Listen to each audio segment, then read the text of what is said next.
Bonjour à tous, je suis Sylvia et je vous accueille sur Hope, le premier podcast qui aborde le thème de la maladie sans phare ni tabou. Ici, vous entendrez des femmes et des hommes vous parler de leur quotidien chamboulé par l'arrivée de la maladie. Sincères et forts de leur expérience, ils vous raconteront tout, leurs peurs et leurs coups de blues, mais aussi les petits riens et les grands projets qui leur ont redonné le sourire. Des témoignages décomplexés et empreints de vérité qui font du bien quand ça va mal. Bienvenue chez Hope, le podcast de Medicite.fr qui vous retrace le parcours peu ordinaire de patients extraordinaires. Un cancer généralisé est un cancer dont la tumeur primitive s'est disséminée dans tout l'organisme. On parle de cancer plurimétastasé. Plus le cancer est diagnostiqué et traité tôt, moins il se propage. Mais le pronostic dépend des traitements mis en place et de la réaction de l'organisme face au traitement et bien sûr du stade du cancer. Alors pour en parler avec moi, j'ai le plaisir d'accueillir Camille. Bonjour Camille. Bonjour Sylvia. Alors toi, on t'a diagnostiqué il y a quelques années un cancer métastasique. Alors explique-nous un petit peu quels ont été les symptômes et comment est-ce que la maladie t'a été diagnostiquée. Ouais, donc il y a 4 ans et demi, en fait, à peu près, on m'a diagnostiqué un cancer du poumon généralisé.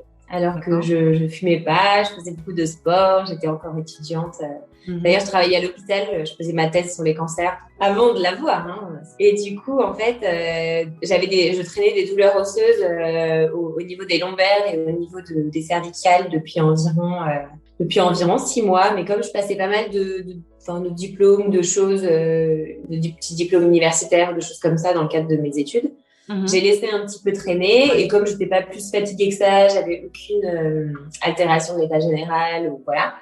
Du coup, on a laissé traîner, on a pensé et puis une fois que j'avais passé tous mes examens pour le boulot à l'été 2016, j'ai passé des radios du coup et en fait là ils étaient vraiment surpris, ils savaient pas trop ce que c'était et donc c'est un peu une sorte de nomadisme médical au départ et donc en fait j'ai passé ces examens, ils m'ont mis une minerve.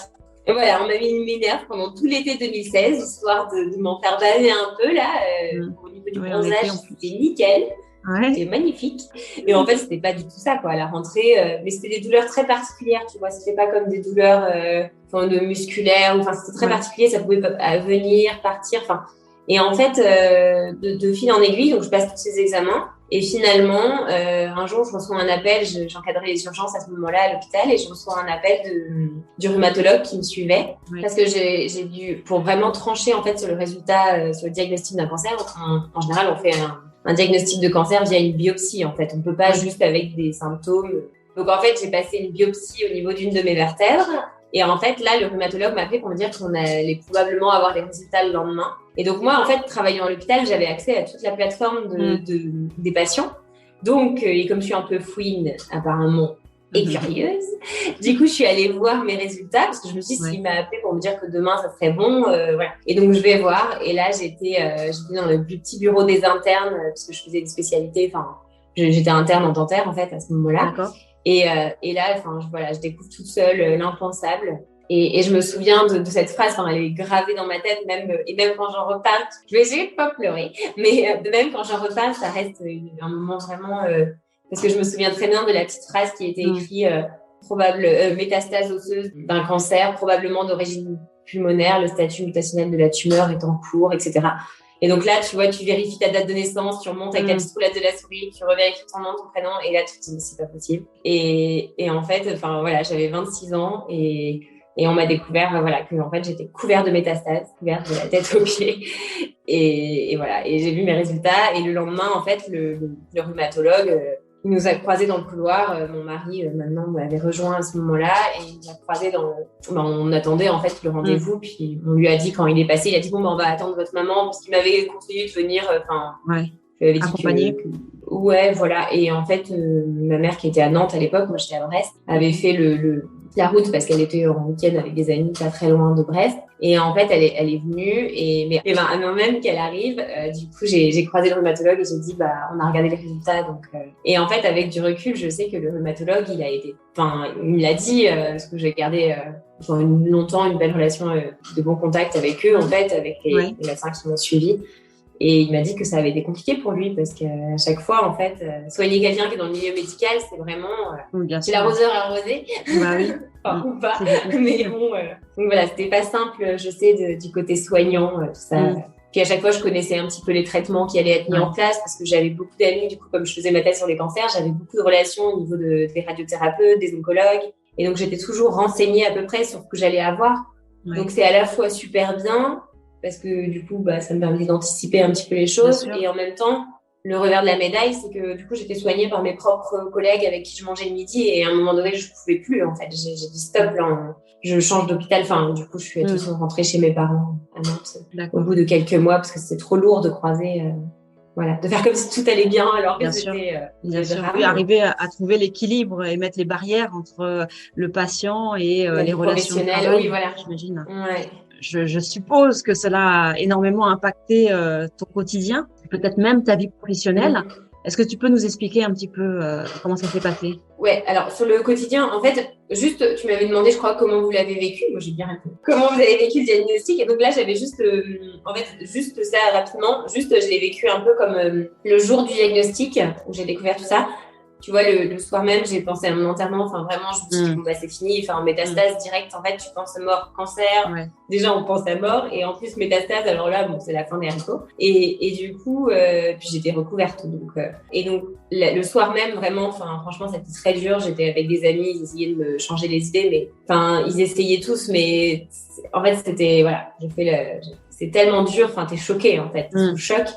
Et par contre, dès le lendemain, j'ai ouvert un groupe Facebook sur ça pour informer tous mes proches, tous d'un coup en fait, parce que j'avais pas la force de répondre et d'inclure mes proches, ma famille, tout ça. Ils avaient besoin de se préserver aussi. Et en fait, je l'ai vécu comme un délit de grossesse. Souvent, je compare à ça parce qu'à partir du moment où j'ai été diagnostiquée, mon état s'est aggravé en 3 jours. Quoi. En 3 jours, je ne pouvais plus marcher, j'avais mal au dos, je me tenais le dos sans arrêt. Enfin, et c'est là que je me suis dit, mais si le mental a un rôle à jouer, il faut que je garde mon mental en fait. Et donc très vite je l'ai accepté et le lendemain vraiment j'ai pas eu de phase, tu vois, en dehors de cette nuit qui a été assez terrible. Et donc après forcément, enfin un diagnostic comme ça a un impact très fort sur le quotidien. Donc au niveau que ça soit au niveau des projets, donc j'étais déjà pleine de projets, donc là j'en ai encore plus. Ensuite ça m'a donné une envie de dévorer la vie. Du coup je suis fatigante pour mes proches, mais bon c'est pas grave, je m'en fiche. Et il faut les secouer un peu, les gens sont un peu beaux. Voilà. Et au niveau du boulot aussi, alors je suis chirurgien dentiste. Il était hors de question de bosser 5 jours. Enfin, j'avais pas fait toutes ces études pour voilà. On a la chance dans ce métier de pouvoir travailler un peu moins. Donc, je préfère travailler moins et mieux. Donc, du coup, j'ai essayé de passer des formations qui me plaisaient pour faire vraiment que ce que j'aime, en fait. J'ai envie d'arriver au boulot et de me dire, je vais faire que des choses qui me plaisent. J'ai pas envie de faire des choses qui m'intéressent pas. J'ai pas envie de soigner des patients qui me stressent. Donc, en fait, mais bon, parfois, malheureusement, tu as quand même quelques patients qui me stressent. Mais maintenant, dès que tu vois, je peux, entre guillemets, pas virer, mais dès que je peux, redonner un patient qui me stresse ou voilà. Surtout que si ça passe pas avec moi, ça peut très bien passer avec quelqu'un d'autre et vice versa avec un autre patient. Donc, il faut vraiment trouver l'osmose entre son soignant et donc vraiment, j'essaye de m'économiser dans tout ça pour vraiment me ménager au maximum. Et sinon, dans la vie de tous les jours, je continue le sport, je fais plein de choses, je voyage, voilà. Je dévore la vie et je suis usante, il paraît. Quel grand défi est-ce que tu as dû rencontrer suite au diagnostic?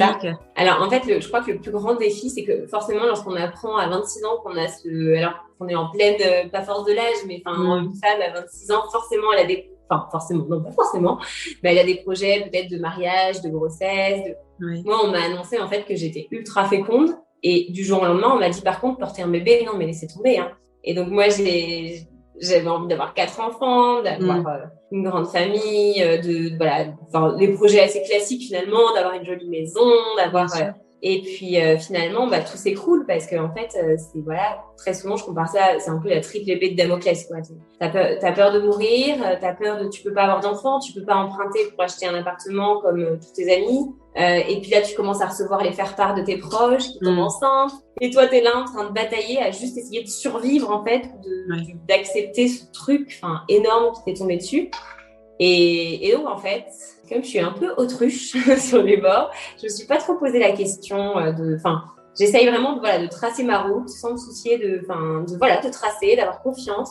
Vu que j'ai eu un très très bon traitement qui me permet Comme dit une amie que j'ai rencontrée sur les réseaux, elle a dit qu'on a le cancer 2.0 parce qu'en fait, j'ai juste l'équivalent de, bon, c'est pas du Doliprane, mais l'équivalent d'une gélule de Doliprane, limite, que je prends tous les soirs. Et en l'espace de 3 mois, j'avais 80% de métastases en moins. Et donc, en fait, ce qui est vraiment important, c'est pas le nombre de métastases. Et c'est pour ça que j'en parle beaucoup sur les réseaux. C'est vraiment le traitement qu'on va avoir. Et moi, il se trouve que dans ce type de cancer, j'ai eu accès, à un traitement vraiment confortable parce que j'avais une mutation génétique. Oui. Mais dû à l'environnement, hein, pas. Et en fait, j'ai eu accès à un traitement vraiment 2.0, quoi. Enfin, le traitement qui était parfait pour une impatiente comme moi. Mais voilà. Après, il faut pas faire de comparaison. Non, bien sûr, chaque cas est différent. Exactement. Il faut surtout pas se comparer parce que c'est pas parce que voilà. Et voilà, un cancer métastatique, je voulais montrer aussi qu'on peut très bien vivre avec un cancer métastatique. Moi, j'ai une vie totalement normale aujourd'hui. Alors forcément, j'ai les épisodes de stress des examens, tu vois, tous les 3 mois. Mais sinon, franchement, j'ai une vie super chouette. Hein. Enfin, peut-être ça. Et donc, le plus grand défi qu'on a eu, je crois, avec déjà, on s'est mariés avec mon mari. Et le plus grand défi, c'était de faire un bébé, en fait. Et on a fait un bébé via une GPA et une femme porteuse en Grèce. Et là encore, on a été vraiment très aidés parce que grâce à mes collègues médecins qui m'ont recommandé toujours les bonnes personnes.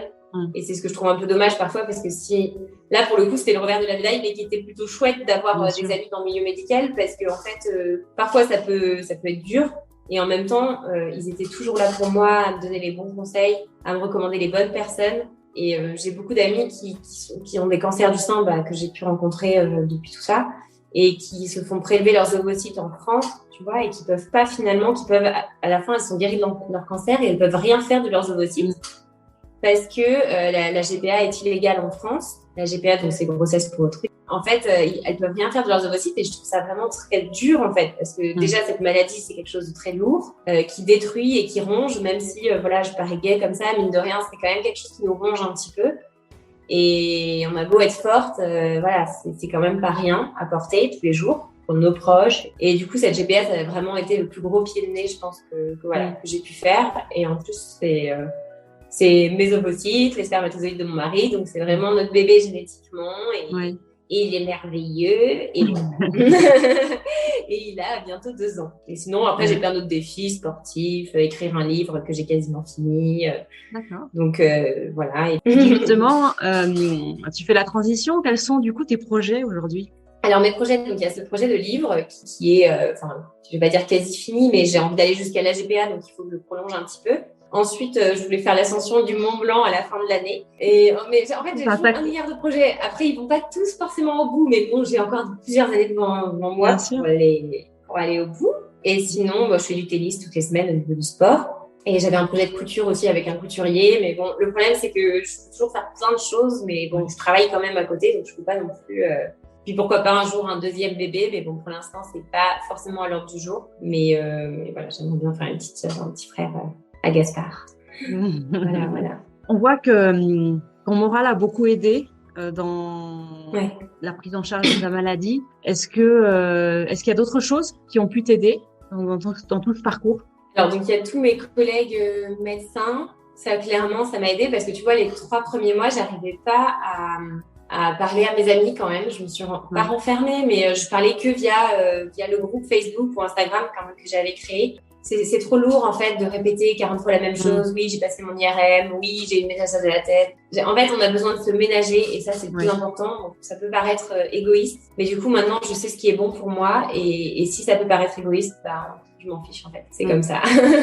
C'est juste mon bien-être avant tout et c'est ça qui va me permettre de survivre et de pouvoir voir vieillir mon fils et j'ai pas envie de lâcher le bateau tout de suite. Donc, du coup, j'essaye de faire au maximum de ce côté-là. Et après, souvent, on me demande s'il y a des associations, des psychologues, qui ont pu m'aider. Alors, j'ai pas fait appel à de psychologues pour l'instant parce que j'en ai pas éprouvé de besoin. Mais tu vois, là, au bout de 4 ans et demi, je suis en train quand même de me poser la question, de me dire pourquoi pas, ne serait-ce que pour avoir juste un échange avec quelqu'un qui a peut-être l'habitude. Donc là, je me pose la question. Alors, pas forcément d'y aller toutes les semaines, mais en tout cas, prendre quand même quelques consultations pour, même si on a l'impression d'être bien, il y a toujours, moi, je vois que, tu vois, je compare vraiment la maladie, c'est comme un vase, en fait, et mon seuil de tolérance, parfois, le moindre petit truc, ça va être une paire d'écouteurs cassés ou quelque chose, une connerie, tu vois. Ça peut prendre des ampleurs. Enfin, ça va vraiment me miner parce qu'en fait, j'ai déjà beaucoup de stress qui est caché via cette, voilà. Et donc, du coup, les petites choses, tu vois, la semaine dernière, j'avais jamais déprimé comme ça en 4 ans et demi. J'étais déprimée parce que j'ai enchaîné bronchite, sinusite, afte sur la langue, alors que normalement, avec mon traitement, j'ai pas tellement d'effets secondaires. Et mais là, la totale toute la semaine, et j'avoue que là, je me suis posé la question, je me dis peut-être que, parce que j'arrive plus à gérer mon stress. Puis après, je fais beaucoup de choses aussi, donc bon. Mais j'essaye de me ménager, mais en même temps, je suis une pile électrique, donc je fais beaucoup de choses. Mais il faudrait que je me calme un peu, je sais bien, mais en même temps, le jour où je me calmerai vraiment, c'est que j'irai mal. Oui, puis je pense que ce diagnostic t'a donné encore plus envie de profiter de la vie tant que tu peux.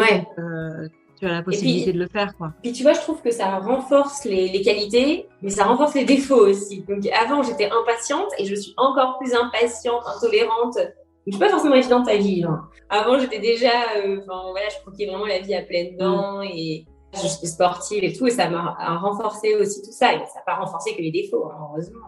Et du coup, aujourd'hui, tu en es où par rapport à ce cancer? Alors, par rapport à ce cancer, donc déjà, en l'espace de 3 mois, j'avais quasiment plus rien sur tout le corps, alors que j'avais des métastases plein le foie, les os, tout ça. Alors, par contre, j'ai gardé des séquelles. En fait, tu vois, mes douleurs initiales, c'était dû aux métastases qui avaient rongé mes vertèbres. Et ça avait entraîné des tassements au niveau des vertèbres.